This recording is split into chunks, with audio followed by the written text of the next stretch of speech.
This story's called Wilfred's New Friend. There were 2 mouse families in Filbert Wood, the Morleys and the Montgomerys. The young mice of both families went to Hollow Log School, but the Montgomery mice were rich and they had scarves and umbrellas for days when it was cold and rainy. The Morley mice, however, had no scarves at all and only one umbrella between them, so if it began to rain while Wilfred Morley Mouse was on his way home from school, he had to wait until it stopped, or until his mother came with the umbrella. One day it began to rain, so Wilfred ran to a hollow at the foot of a nearby tree and sat down to wait.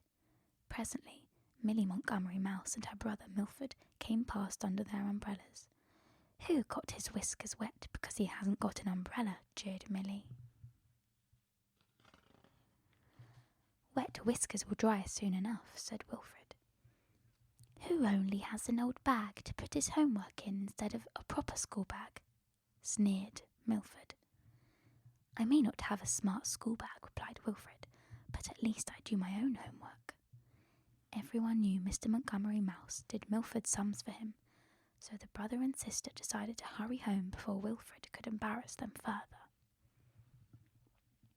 Wilfred was making himself comfortable on some fallen leaves and practicing his tables up to 8 times 11, when suddenly a beautiful fairy dressed in shades of gold ran through the raindrops and arrived at the tree.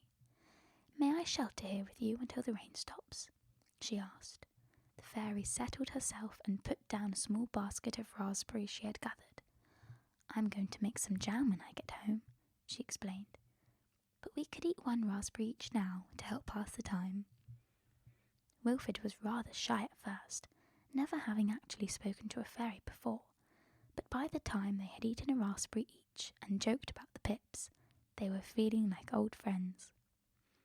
Then they played I Spy with My Little Eye, and later Wilfred showed the fairy how to play noughts and crosses using the back page of his schoolbook.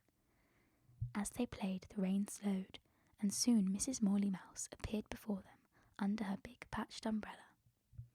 "There now, Wilfie," she chuckled. "Perhaps I needn't have come to meet you after all. The rain has almost stopped." Wilfred introduced his new friend to his mother, and they talked for a little while, until the sun was shining brightly again. Then the fairy said a smiling goodbye to the mice, and promised to call by in a few days with a pot of raspberry jam. "Well, you are a lucky mouse," said Wilfred's mother. "There's not many who get the chance to make friends with a real fairy." "Yes," agreed Wilfred happily. "And do you know what, Mum? If we were rich and I had an umbrella of my own, I would never met her after all."